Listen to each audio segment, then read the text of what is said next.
Perfect. All right, so let's start with the flag salute. Committee Member Farnbach? I pledge allegiance To the flag of the United States of America and to the republic for which it stands, one nation, under God, indivisible. with liberty and justice for all.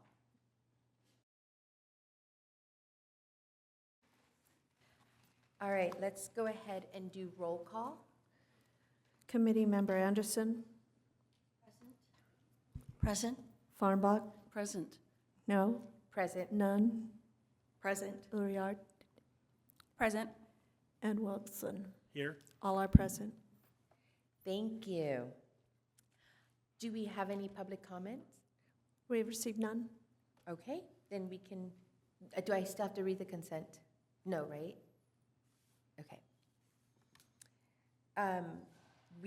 Wait, I do, because we have to approve the actions of the next one. Okay, so all matters listed under the consent calendar are considered to be routine, and all will be enacted by one roll call vote. There will be no discussion of these items unless members of the committee request specific items to be removed from the consent calendar for separate action. A total of 30 minutes is provided for members of the public to address the committee on items that appear on the consent calendar. Each speaker is limited to 3 minutes. Public comments may be made in person at the meeting by submitting a speaker card to the committee secretary. Speaker cards will be called in the order received. All audio and visual use is prohibited.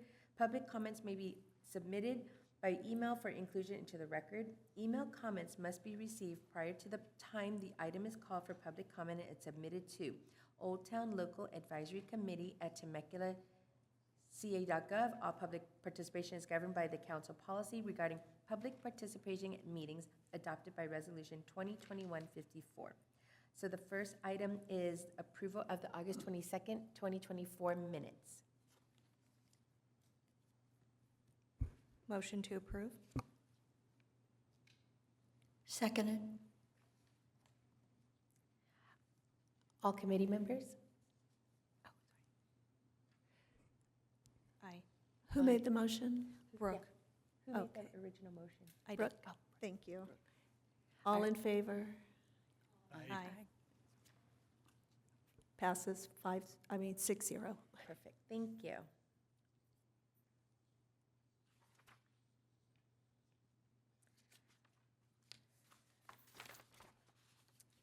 right. The next one is the business. Okay, members of the public may address the committee on business items that appear on the agenda. Each speaker is limited to 5 minutes. Public comments may be made in person at the meeting by submitting a speaker card to the committee secretary. Speaker cards will be called in the order received.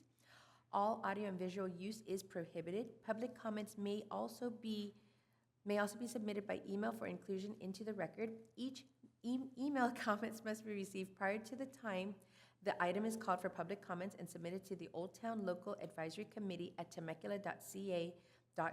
All public participation is governed by council policy regarding public participation at meetings adopted by resolution number 2021-54. So the first one is we're going to receive report on technology solutions for obtaining parking counts in Old Town. The long-range application number is LR22-0857 with Eric Jones. Thank you. So last time I came before this board, I gave a rather lengthy and exhaustive history lesson on parking in Old Town and how the specific plan has impacted parking and what type of studies have we been doing going all the way back to the 90s. But I want to talk about, and unfortunately I won't be talking nearly as long today. What I want to share with you guys this morning is what are we going to be doing moving forward with regards to parking in Old Town.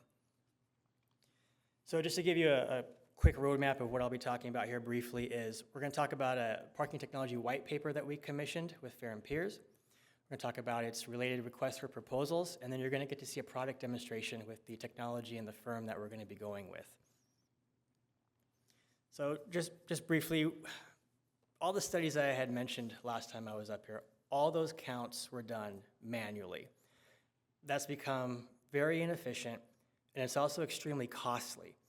We went out for a bid to get manual counts done not too long ago, and it was well over $500,000. So those costs have gone up crazily. It's extremely inefficient. So staff thought to ourselves, technology has to be able to help us solve this problem and get us real-time data that's current. The manual counts, they're just a snapshot in time. That's all you're getting. You don't know what's going on continually because you're paying $500,000 for somebody to go out there for just a few days, and that's all you're getting. So when we commissioned this white paper with Fear and Peers, we had several parameters that whatever technologies they studied had to follow. And I've listed just a few of them here. We wanted to have the monitoring of the activity in real time, and that's both utilization, are there cars in spots, and then how long are they there? We wanted to know in real time what's going on. We wanted to have an intuitive dashboard, so it's obviously easy for us to use, and as well as having straightforward administration and maintenance of the overall system, so it's easy for us to manipulate this thing and move forward. They actually came up with 6 different technologies, and I've listed them here, but the one that we really want to pay attention to is the last one, the in-pavement sensors. This was selected as the preferred technology for us. Smart parking meters are good too, but the issue with those is if you put in the meters, you got to start charging right away. And there's been no decisions on if we're charging or not. We just need to be able to collect the data to find out what is going on in Old Town with regards to parking. And the in-pavement sensors can give us that. And then they can be scaled up later on if we decide to do time limits or charging. They can be scaled. So what we did after determining that we wanted to go with the in-pavement sensors, we solicited an RFP, and we got 6 companies that put in bids to put the sensors here in Old Town. The top vendor was Frog Parking. They're here today. They were invited to provide a presentation to the City Council Old Town Steering Subcommittee.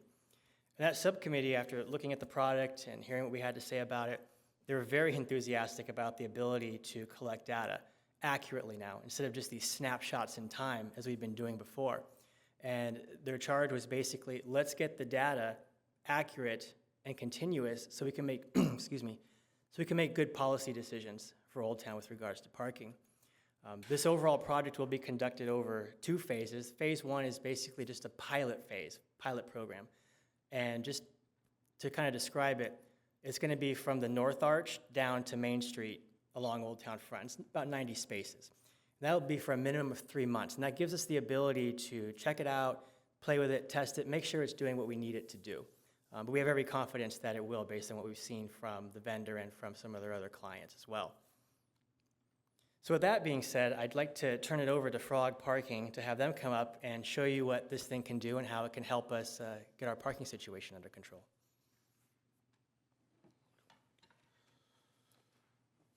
Right, appreciate it. Thank you very much for your time. For us to take you through a little bit of a presentation around what we can provide and what we've discussed with Eric over the previous months around the technology. Just briefly around Frog Parking, my name is Martin Brewer. I'm the Vice President for Frog Parking in USA. We are actually first a New Zealand company, started in 2008 in a small town called Palmerston North. And we have rapidly grown over the years, expanding across the world, not just in New Zealand, Australia, obviously the US, and through Europe as well. So we have scaled pretty quickly, but we have also scaled the technology that we provide as well. First of all, we started off with sensing technology. That was primarily our core focus. And then I'll show you our products, but we have scaled out from there because we understand that customer needs change. But also there is not a company out there that provides the majority of parking technology in terms of what we do. Essentially there is parking technology companies, then there is sensing technology companies, LPR companies, and then you have to integrate. We are a complete end-to-end solution provider. So you have one person that you're dealing with for any solutions that you have, but also if something happens to go wrong, you've got one person to call as well. Hopefully you can all see my screen. Great. So as I said, in terms of the technology that we provide, we started off as a parking guidance or technology company, starting off with in-ground sensors. Then we progressed through to indoor garages, where you see the red light and green light availability using LiDAR technology for detection. We also do frog counters as well, if you just want a holistic count of maybe a parking garage or a parking lot. We're able to do that as well, but it's not as accurate as having the sensor technology in each individual space. We also have just developed a new parks solution, which is our LPR camera, kiosk, and barrier gate. So we're now getting into that world as well because they do go hand in hand in terms of that technology. The hardware then can also feed through the data into signage. And signage is always great in terms of positioning it at key decision points for people to make key decisions in terms of which direction they're going to turn, or what lot or garage they want to use as well. Not just in terms of hardware, we are also a software company. We have our own in-house software developers who are constantly developing and manipulating software. We understand, not just from a hardware perspective, but a software perspective as well, not all of our solutions are fit for everybody. So we have our own engineers for hardware to design anything that you want, also including software as well. We white label a lot of our products, and I have some slides to show you a little bit later in terms of we can brand it to the city. So for a customer's experience, they have that confidence that they're dealing with, obviously, the right software as well.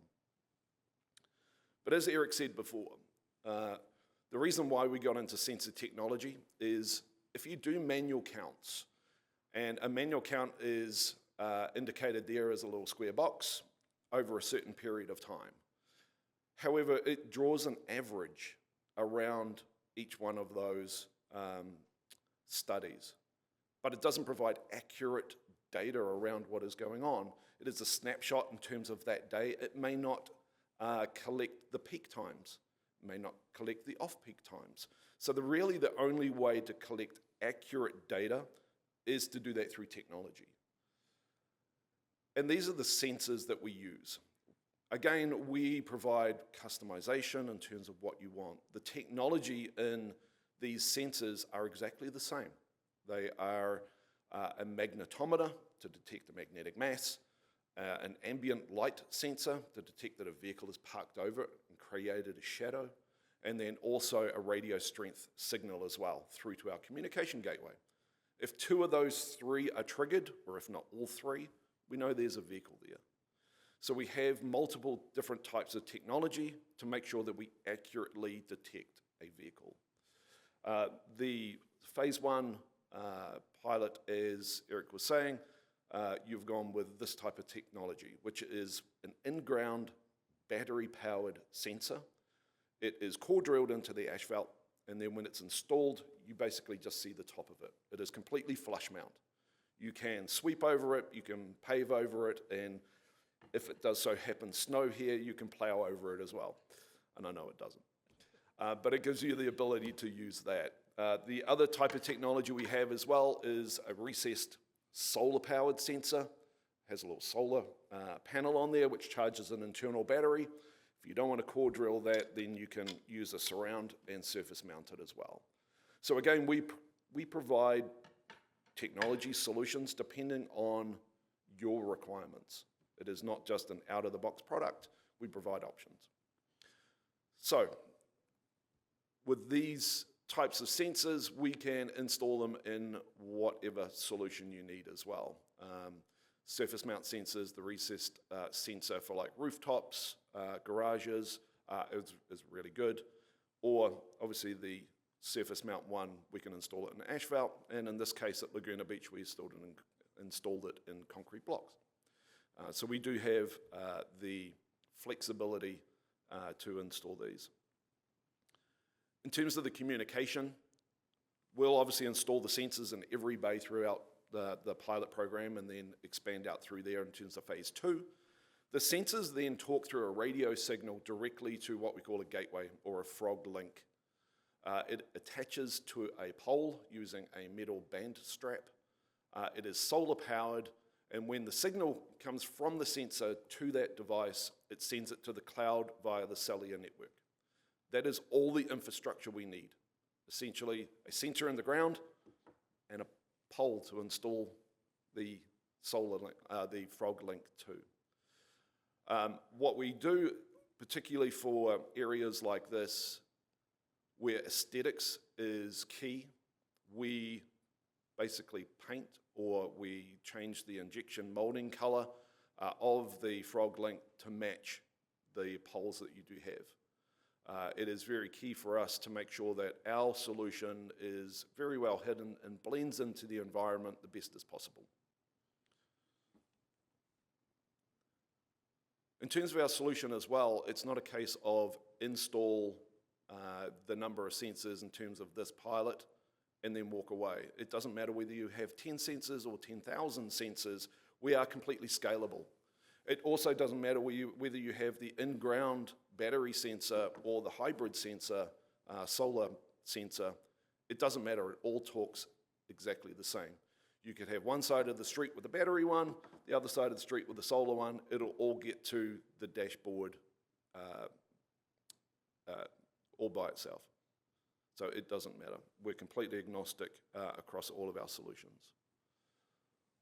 Once the data does get to the cloud, this is where we kind of excel in terms of the data that we can provide. We have our Frog Hub or our dashboard where all of the data is pulled in there. We provide snapshots around what the data is doing in live occupancy. And we work with you in terms of that front page dashboard as well. We have what we call widgets, where we can display what information do you want to see as soon as you log into that dashboard without running any reports. You want to see what is happening today, right now, in terms of the data. So we can provide occupancy, utilization, turnover data, anything you want on that snapshot. Once you drill down, we keep historical data from day one. As soon as it is in, we keep that. So in 15 years' time, you can go back and pull that data from day one. We do not delete anything. It is there ready for reporting and for you to make decisions out of that reporting. But what we do is we work with you during the installation period, because our solution can pull out so many reports and probably a lot that you probably won't even use. So we work with you in terms of what are the key valuable reports that you need. And essentially we create those reports for you to then click on it.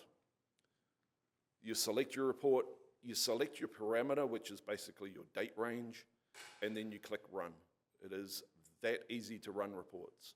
If it is a report that you're constantly generating, maybe every week, every month, then we can set it up as an automated report and just have it emailed straight to you on that day. You don't have to go in and run it yourself. But we can get down into as much detail as you need. Once you run the report, we can show you it as a graphical report, which you can export into PDF or Excel. We can get more analytical and show you obviously graphical reports, but also get down into analytical data also. It really depends on what you want and what you want to see. As I said, our system is very complex in the background, and we can pull out whatever data you need. We have our own data scientist who can work with you in terms of the setup of reports, the data that is coming through for those reports, and it is all included within what we provide. There is no additional costs for additional help that you need from our system. If our data analyst needs to sit down with you once a week, that's all included. We're here to support exactly what you need in terms of the solution and the data coming out of it. What we also provide is a little bit of an add-on. So historical data is great, but also live data is very key as well. Understanding how it is working and how it is operating at the moment is always crucial. So we also provide not just the reporting dashboard, we provide a live snapshot in terms of what is going on. This updates about every 30 seconds. This is a URL which could be on a screen in the police department or the transport department or anywhere that you need it. So they can have a quick look in terms of what is happening in each area of the city and then deploy staff to manage that particular area if they need to. So it becomes, I suppose, a little bit more proactive in terms of using the data to manage exactly what is going on in terms of congestion or occupancy throughout the city. Just some examples of some other customers who have used our data. City of White Rock, which is in Canada, we installed our guidance system within their garage and a number of streets throughout their city as well. They were finding that, in particular, the garage and the on-street parking spaces were very underutilized, but they also didn't understand how they were being used at the time. So they collected and installed our technology into those spaces and in the garage as well, to actually understand exactly how that garage is being occupied and when. The majority of the time during the winter peak, they'll actually close off certain levels of the garage to redistribute vehicles throughout the city on surface roads. So they use our data to make core key business decisions around how their parking is being operated. Also, Laguna Beach, we have sensors installed throughout Laguna Beach, about 3,500.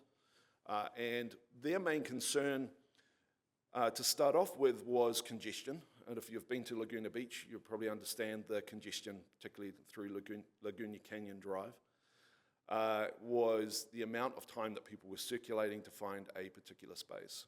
We provided them a customer-facing app where people can see the availability of each individual area and then get turn-by-turn directions to available parking.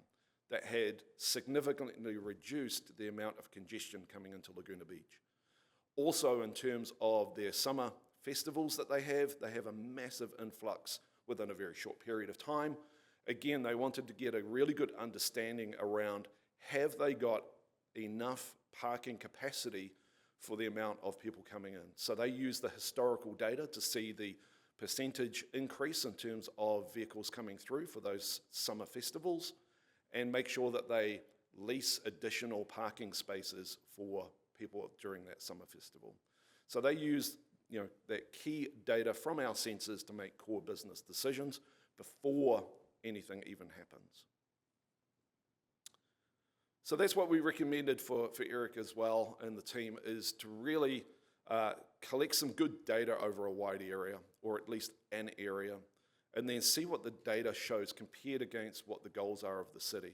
But also kind of see how each area is currently operating as well. And then you can make informed business decisions around each particular area and manage it a little bit more appropriately.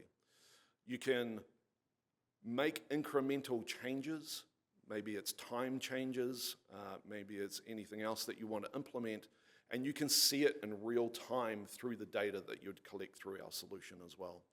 So live reporting is definitely the key part here. As an add-on, and I know it's not included as part of phase one, is we also look towards not just the data side of things in terms of what you can see and what you can analyze and make decisions about, but it's also what we can provide to the forward-facing customer as well. All of it, as I said, all of our technology can feed, and our data feeds signage.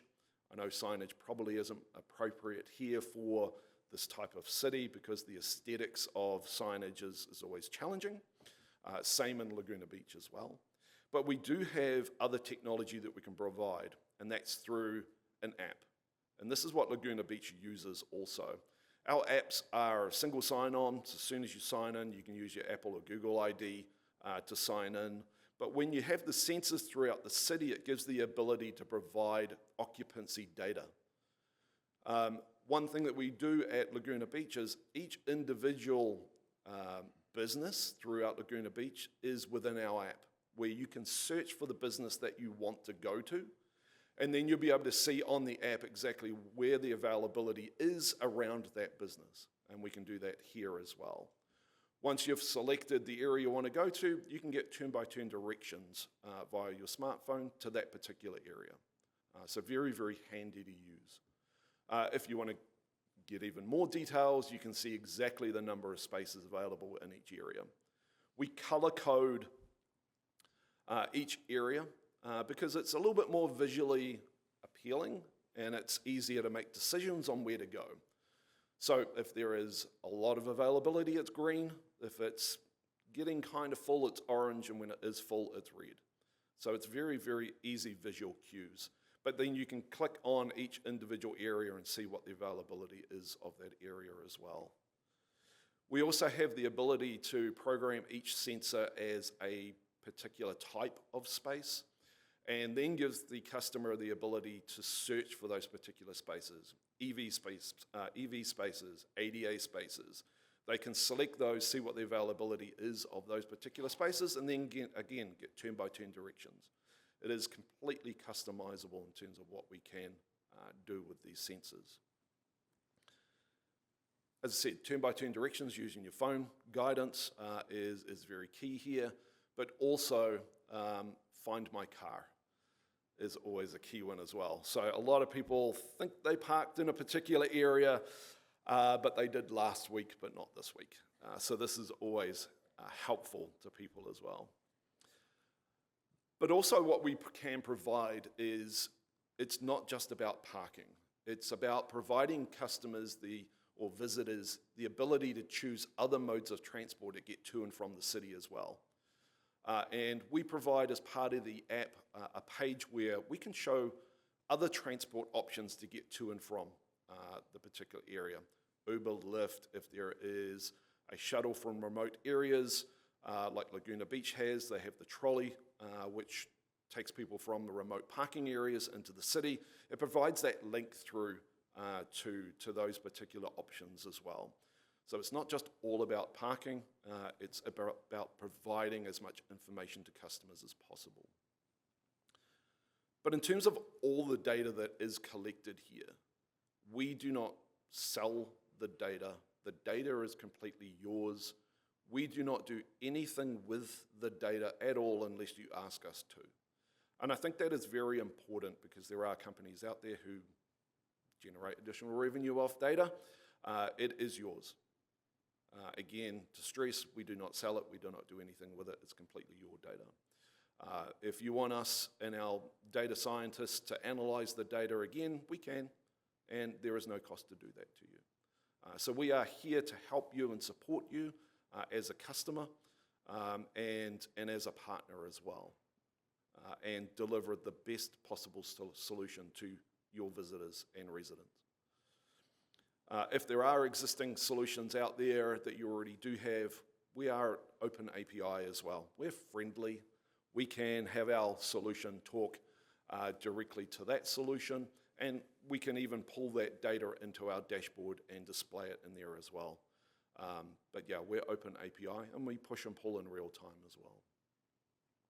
So that's a very, very quick overview in terms of what our solutions are and what we have provided to Eric and the team.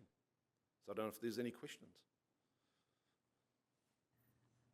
Okay, so I think because we all have different focuses, we'll probably have different questions. So I'll start with, okay, go ahead, Committee Member Brooke. Sure. Yes, hi. Thank you so much for coming out, and that was fantastic information. My question is, can there be any, I know you said that the sensor has a battery in it, but can there be any power outages that would affect the data collection by chance? I know it's going to a pole and all of that. So not in terms of power. The only time that obviously the sensor is not going to send any information is if the battery dies. Okay. The batteries are powered to last for 8 years before we need to replace them. So a significantly long period of time. When we get to that stage, there's two options. One, we can open it up and just simply replace the battery, or we can replace the whole unit if we need to. And it's a very quick process, less than a minute to swap it out. That's great. I had one more question, if I can. The other one is, and this might be for the city, would the future of these eventually become like to charge, pay by the app? Is that kind of the thought process of the sensors?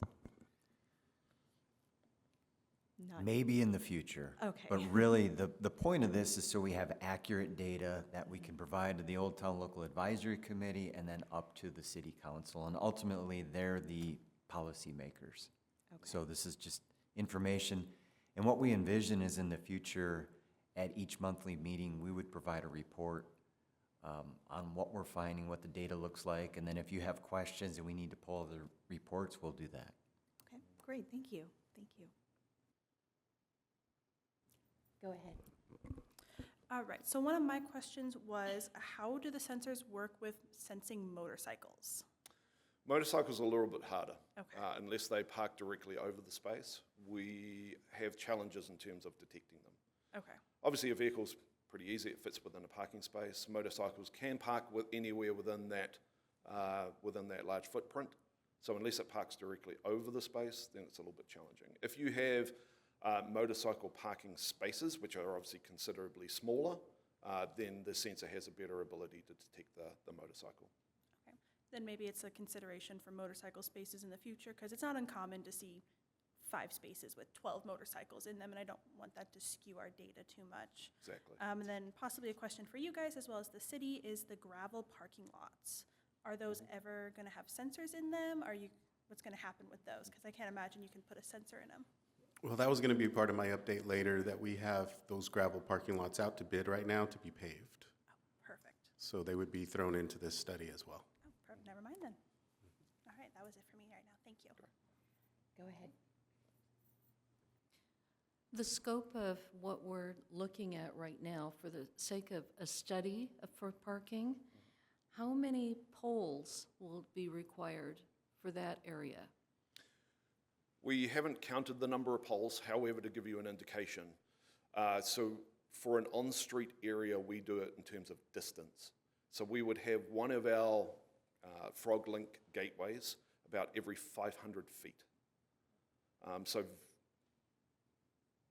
not many. Yeah, I think the first phase in terms of the main street, there's 5 gateways or 5 Frog Links. Thank you. But again, we'll paint them to match the similar color of the existing poles.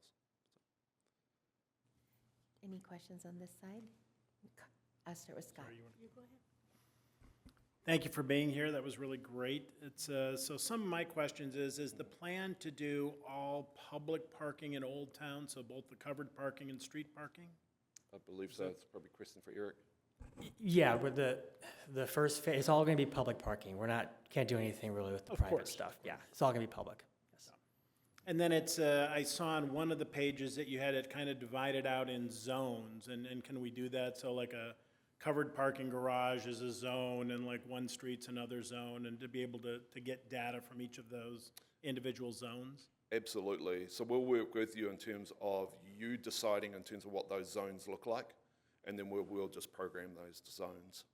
We can make recommendations as well based on our experience, but yeah, it's completely up to you in terms of what zone you want to display where. Nice. And did you guys do the whole like Sawdust Festival parking? And that app was excellent then, so Yeah. I've used that a number of times. And Oh, it's great. So, thank you. No problems. Ellie? I think this service is brilliant, and I think the app is exciting.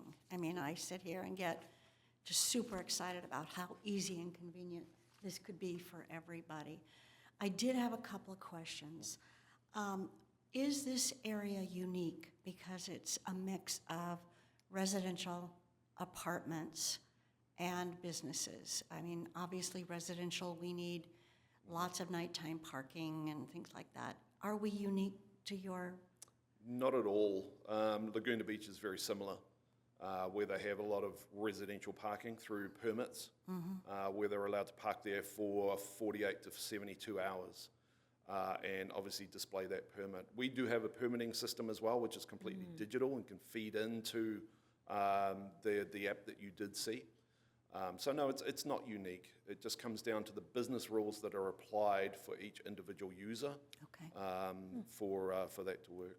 Okay, okay, good. I have been an owner of shopping centers that require these brick tire stops. And I cannot tell you how many times we have been sued because of a trip hazard over those required and mandated parking stops. My one concern was, what's the trip hazard if it's an unflush mounted sensor? Sure. So essentially, if it's unflush and it's a surface-mounted sensor, which is this one, what we do is if it's in a very high-traffic area, is the collar of it will actually extrude in yellow plastic, Okay. so it is very visible. Okay, That's probably the only way that we can get around it. Otherwise, we'll work with you in terms of actually can we recess that, and that's only about 1/2 inch that we need to recess down, okay, which is very minimal. okay. So the less trip hazard we can provide is the better, obviously. That'd be great. Where is your closest representative to us? Where are they located? Sure. So Jennifer is actually in Marietta. I love that.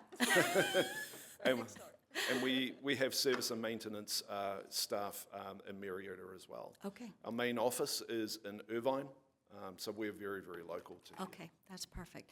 And then, of course, I'm sure there are levels of cost for each service that might be, for the app, for the sensors, for the monitoring, for the reporting and stuff like that. So I'm assuming you guys are in communication about that, and once those are proposed, will be part of that information?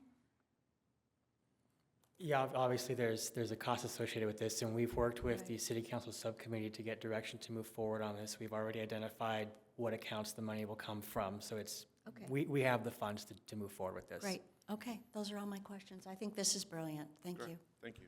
I would just add too that the contract is proposed to go to the city council November 12th. Then how quickly after that contract do you propose getting started with phase 1? I believe we were looking at a February install. Yeah, we're going to January, do some February? public outreach first, obviously, and then from there, we'll begin the installation of Phase 1, which again is just from the northern arch down to Main Street along Old Town Front. And how long will that impact available parking along Front Street? For the installation? In conversation with Martin, the installation's relatively quick. I don't know if you could speak a little more to Yeah. how long it takes to So put if those we can in. install overnight when the spaces are empty, we can install it within one night.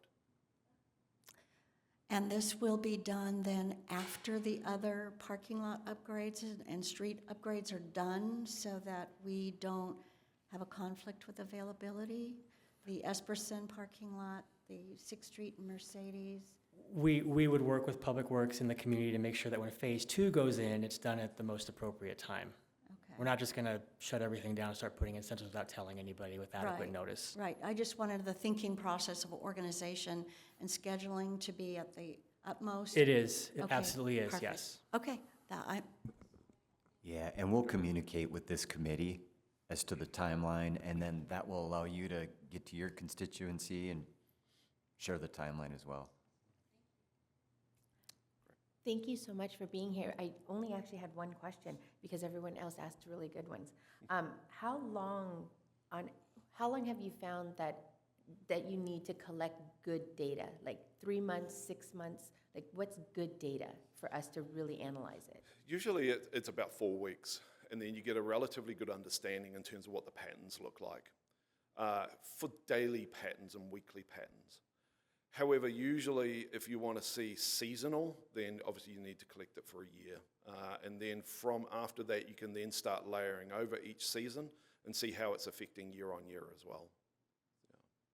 Okay, so but 4 weeks is like, oh wow, that's okay. They'll give you a good snapshot around what's happening during weekdays, during weekends, and give you kind of general data around how things are operating. Also, it would give you a really good indication around how long vehicles are parking within certain areas. Yeah, so it'll provide you all of that data. Okay, wonderful. Thank you. Any other questions before I? Okay, so I think we will go ahead and say that we received this and file it. Thank you. Great. Thank you very much. Thank you for your time.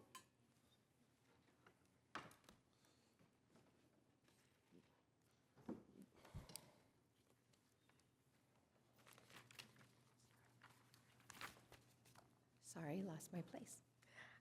All right, so the next one is receive a presentation on the history of the Old Town Trolley Program. The long-range application number is LR240375. Brandon Rabideau? Good morning, everyone. So we're going to do a recap of the Old Town Trolley Pilot Program. The chairperson had requested a little bit of an update in history on this. So as mentioned, this was a pilot program that operated in 2013, 2014, and the original direction for the program was provided by the Old Town Steering Committee at the time. The program started in May 2013, and it ran through April 2014. This is a map of what the trolley operated at most of the time, so it circled Old Town. And the real goal was to get folks to start using the parking garage and support businesses as well. The ultimate plan was to turn this program and the trolley operations itself over to the OTTA, and that this program generally operated on Saturdays. So initial ridership was okay, in fact, about 140 riders in a single day was the highest count. But over time, the pilot was extended to see if marketing programs, outreach could improve the actual usage, and it actually did quite the opposite. And so we saw ridership declines over the course of the program. The approximate cost for the program was $29,750. That ended up being a subsidy about $11.33 per person, which was very, very high per passenger trip. And so that subsidy was infeasible for the city, and ultimately some of the partners with OTTA at the time and the steering committee at the time elected to terminate the program. And with that, that's the history of the program, why it doesn't exist now, and obviously with the data conversation we just had, this kind of all plays in really well. So we're available for questions, or we can research additional information if you have questions. Does anyone have any questions on that? Was there a determination as to why the use declined? Yeah, there was a determination. There was weather, whether it's hot, it's cold, whether there was other events going on in the city. So there was a lot of varying factors, but it almost seems, just from a third party, I did not view it, but it seems like it had that kind of initial allure, like a brand new restaurant, and then the allure went away. Folks weren't as interested in it because they could walk faster. So do we need to find out what we could do to appeal to people to use? Because I will tell you, I've been in Old Town a time or two, and sometimes parking just isn't convenient, both yesterday and today, because of areas shut down, no parking signs up, and I'm thinking, now why is that area no parking here? And it's a long walk. It could be a long walk. Can we figure out some way to accommodate some sort of a shuttle service or something to help people use the parking structure and get around Old Town? Yeah, I think that actually Eric's presentation and the Frog presentation are kind of the right way to be doing this. The city's been dealing with parking in Old Town since Old Town and the city were incorporated, right? We're at a point, though, now where we need to start making strategic and smart investments with these things, because we don't want to just keep throwing money at problems that we don't have good data. So the Frog parking data is going to inform us, because now we could say, maybe Saturday wasn't even the right day for the program. And we could say, maybe it needs to be Thursday evenings between this time. And then we can allocate our resources to then say, hey, the subsidy per passenger trip can be brought down because these are full trolleys, right? So the data is going to be a cornerstone in this. And really, to the entire planning team and the deputy city manager's credit, we've taken this approach to say, we need to stop just trying to solve it with this one fix. We need to be holistic. Good. And so that's what we're trying to do, is let's get the data, and then we can look at Uber, Lyft drop-off. Then we can look at trolley solutions. Then we can look at ADA parking. Where is it needed? Where is it not being utilized? Yeah. And we can really have good data to make informed decisions and have you a part of that discussion and let us know, what's going on in the community. And we can say, here's what we're doing. We need your help getting that information out. So. I think that's a really good approach. And I think the way the app could be very helpful is communicating alternate ways to get in, alternate internal uses of transportation. So I agree with that. Thank you very much. All right, thank you, Brandon, for putting that together, because I think we all did want to know what happened, and that way it gives us, did somebody else have? Oh, go ahead, sorry. So when I look at the map of where it goes or where it did go, it looks like we're missing the point. Most of us are able to walk through Old Town. We're physically able and eager to get a little bit of exercise, frankly. And how I could see the trolley system being used, I'm an advocate for developing the empty lot on Inez, where Santiago Road dead ends. That's a lot that I understand the city owns. It's not being used for anything. It hasn't been used for anything for decades. If we could turn that into a parking lot, a city parking lot, and then have a trolley to transport people from there into Old Town, I think it would make sense to bring back a trolley. That's great feedback. I think, again, like we talked about, getting that initial data is going to be key. I also would remind you there is a HOA that is very involved with that parcel, and there's been at least 2 very extensive outreach discussions in the city's history that I'm aware of, and I don't remember parking lot being high on that priority list at all. So just to be cognizant of that on some of the surrounding neighbors' concerns on that particular lot. Is there ever any fee for the use of the trolley? It was not a charge program from the city's program. So if it was used separately through OTTA, there may have been. I'm not aware of that, but from the city side, it was free. Thank you. I do not believe there was, so no. All right, thank you. And again, thank you for putting that together, because we just wanted to know what happened. That gives us stuff to talk about when we get the data that we need, because you're right, we can't make any decisions without knowing what we're doing. All right, so we will receive and file that report. And I would like to state that there were no public comments. Oh, thank you. Okay, sorry. All right, now let's move on to the advisory committee reports. Yeah, this is a new agenda item. It's going to be a standing item on all of the agendas. And it's an opportunity for the committee members who represent an organization or a group for you to report out anything to your fellow committee members or members of the public or staff. So if you don't have anything this time, that's fine. But just know this will be on all upcoming agendas. And if there's anything that comes to mind you want to share today, that's great. So just anything that's happening in our respective chambers and things like that. Okay? Yeah, and Excellent. specific to Old Town. Yes, specific Yeah. Old Town. Perfect. Go ahead. Does anybody? So specific to my demographic, the residents, one of the biggest complaints I've had so far, especially with the construction on 6th Street and the Stampede parking lot, is are you guys going to do any parking passes during the holiday events this year? So like the Christmas parade, I know we had one year where there was a lot set aside for us to park. We have a meeting scheduled tomorrow morning to talk about some of those options. Awesome.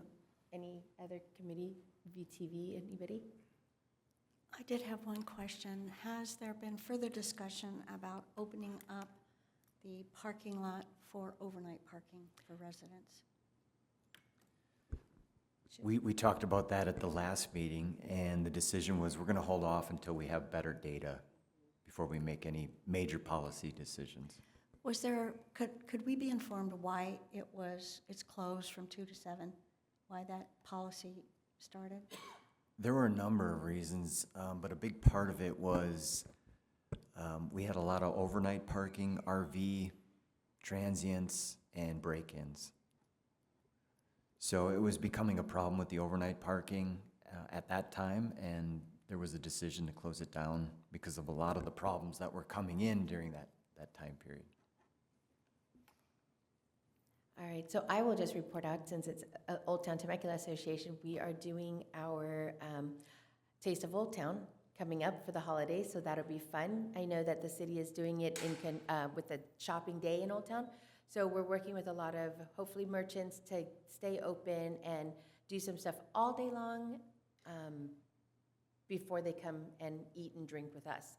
And I know my board's here, so did I miss anything there? I think that was good. Okay, so yes. So hope to see you all there. So that was my out report for the OTTA. Community Services Department report.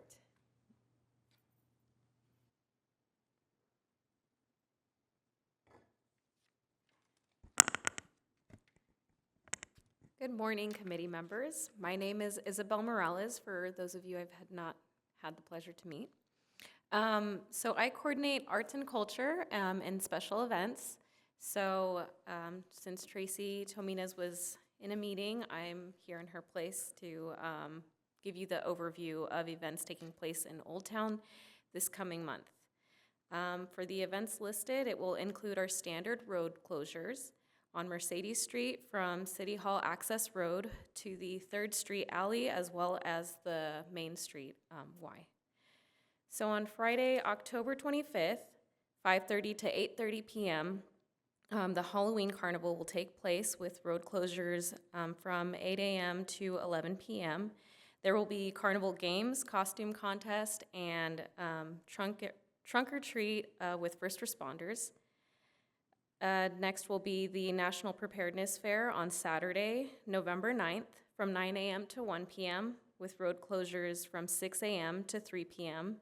The community has the opportunity to learn about emergency preparedness through informational booths and meeting our first responders. This event was originally scheduled in September, but had to be canceled due to extreme heat advisories. Following that will be the Patriotic Salute to Veterans on Monday, November 11th from 6 to 8 p.m., and road closures will take place from 10 a.m. to 10 p.m. There will be military banner presentation followed by a performance by the Temecula Valley Symphony. And then on Thursday, November 14th from 5 to 9 p.m., the Temecula Sunset Market will take place with road closures from 12 to 10 p.m. And the event typically occurs on the 2nd and 4th Thursday of the month, and this date will be the last Thursday market of the calendar year due to Thanksgiving holiday. And then lastly is the Puesca Mountain Day event on Friday, November 15th from 4:30 to 6 p.m. with road closures from 12 to 9 p.m. And the ceremony will take place on the front steps of City Hall to recognize the culture of Pechanga Band of Indians. And that concludes the report. Any questions or comments? I have one. Thank you for hearing us that having a second holiday market in November, because I think you were going to do it on that Saturday. Mm-hmm. It would have been crazy in Old Town. So I'm glad that we're deciding just to do the 14th and be done with November. So now I think a lot of our merchants will be very happy that it won't be extra crazy. Yes. Yeah, which we already love the crazy, but not the extra crazy. Yeah, So- it's good to take into consideration. Yeah, so, thank yes. you. We appreciate that. Of course. Is there any way to plan these events without road closures? I mean, that's 5 road closures within 4 weeks. The impact is rough with all this construction going on Mercedes 6, Esperson. Not sure why yesterday the parking lot was completely shut down by the Beer and Wine Garden. Today I tried to park in the gravel parking lot across the street, shut down except for maybe 5 spaces. You know, this is a problem that no one seems to be paying attention to. Parking is rough, and road closures make it really, really bad. So just my thoughts on it. Okay, so from my knowledge, to allow vendors to come in and safely set up and have a place to park, I know that's part of the reason, but I can also take those concerns to the team as well. Absolutely. Yeah, and just to add to that, Old Town wasn't always as lively as it is now, and a big part of that is the programming and investment that the city has made, and that's really a city council decision that's been made about trying to balance activity in Old Town with cultural and artistic events. We hear you, we understand, we feel it too, working down here, we park here. The road closures affect us as well, but it's all part of that balance. So your concerns, we'll communicate some of that to the city council. We'll also consider that as we gather more data through the frog parking, but we hear you with regard to the... I appreciate that, and I think the word you used was perfect, balance. Let's keep it in balance. And right now, it appears to be out of balance as a user. Thank you, Carlene. Public Works Director's report. So as I mentioned earlier, with some concerns about the gravel lots. We did put together a plan to pave those. That's out to bid right now. We expect the bids to come back on Tuesday. If everything comes back okay, we will be sending a staff report to the city council on the 12th to authorize us to award that contract. And then once we have that in place, then we will look at opportunistic dates in between all of the TCSD events and everything else we have going on with the holidays and find a window where we can pave those lots. And then we will have a lot more flexibility in moving people in and out and having people use those lots even during those road closure dates, because right now when the road is closed, there's one particular lot that can't be accessed. And so we've made it so that you will be able to access both lots with more entrances. So that's what we're looking at, and then eventually those lots obviously will be incorporated into planning's parking study, and then that can be kind of analyzed to see, you know, how much usage we're getting there. So we're looking forward to that. So that's this month. And then the two other projects that were mentioned, the big concerns are 6th Street. 6th Street's, right now they're putting in the tree grates, the light foundations, so putting in that infrastructure, including the sound system conduit and things to have 6th Street kind of activated right there. And so you've probably noticed the bulb outs are done. So that contract is supposed to be complete in January. So that's the anticipated. However, we think it's moving along quite nicely. So we just don't want to say anything besides January because that's when it's supposed to conclude. And then we have the Stampede parking lot, which is in phase 3. Phase 3 includes the infrastructure that's in that phase. That's also going quite nicely. Same thing, contract's supposed to end in January, but it is moving at a pace that we are very happy with.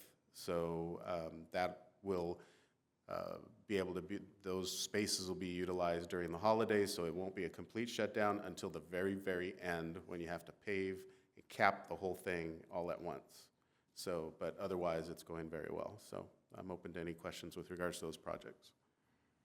Because of so much work going on in Old Town right now and parking spaces minimalized so much, is there any way to postpone the gravel paving until next year when these other projects are done?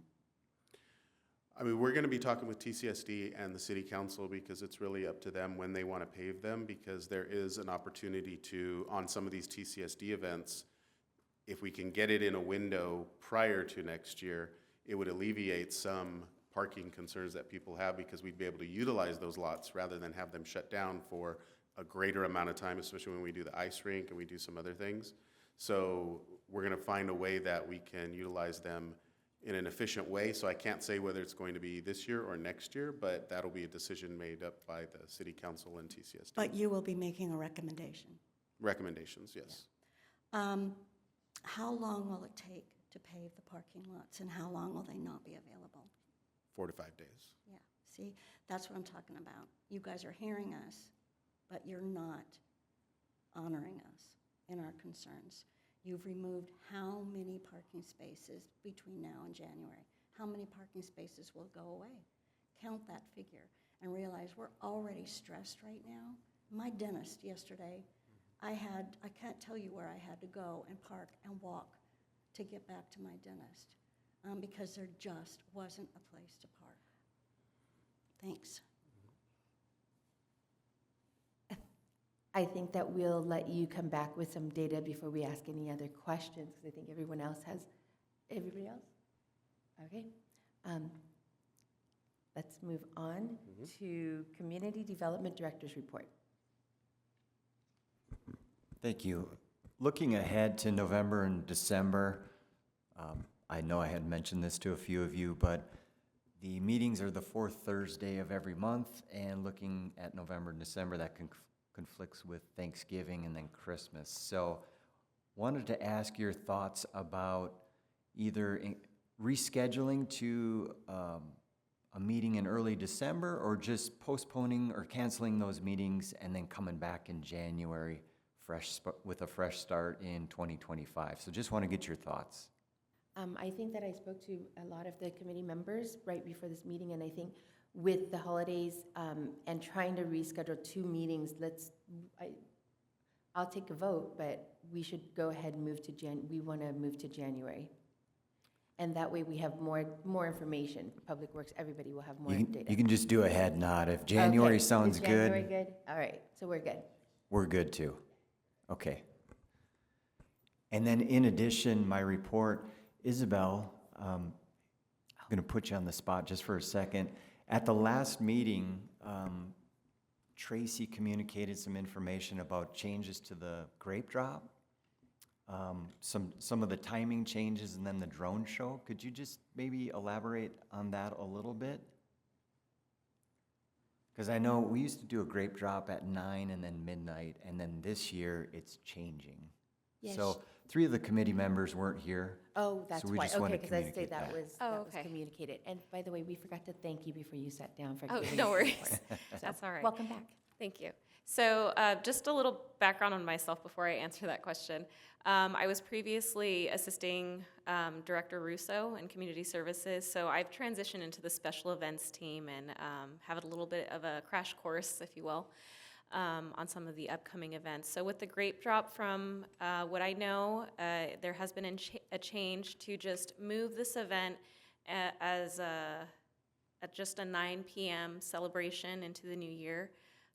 For like an East Coast celebration, since there is a larger crowd and more attendance at that time, whereas at the later time, it's just a little, it also logistically is a little bit more difficult for our RSO to safely oversee the main Old Town Front Street for all of those that are celebrating in Old Town after hours. So that was a reason for that, and I hope I answered your question. Yeah, and then there's a drone show as well, right? Oh, yes. Yeah. Yes, so there will be a drone show. This is new to the event, and we're hoping everybody will enjoy that. And I'm sure that part of the drone show, they're going to have the grape drop with that. So, And then I'll also let Tracy know to share an email with information if you'd like.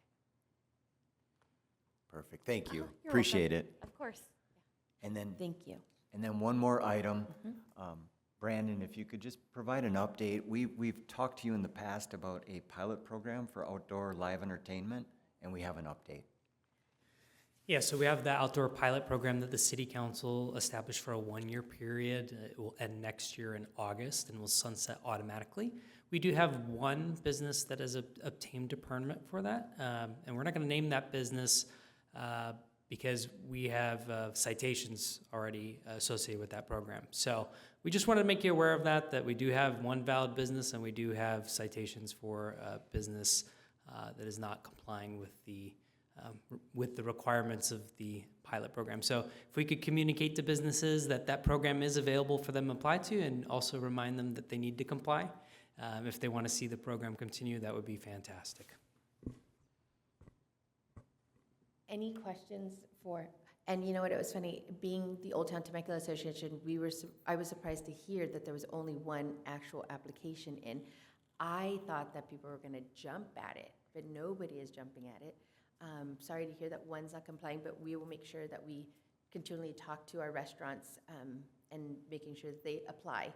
That would be the first thing, because they wanted this, so they need to do it. So Exactly. It's a lot of work to get it here. Yeah, and just to add to that, a reminder that the hours are from 10 a.m. to 9 p.m., and it is a pilot program. We're surprised as well. We expected to see a lot of applications, and we've just received the one. And one more reminder, the intent was background ambiance music. So, thanks. Well, thank you, thank you.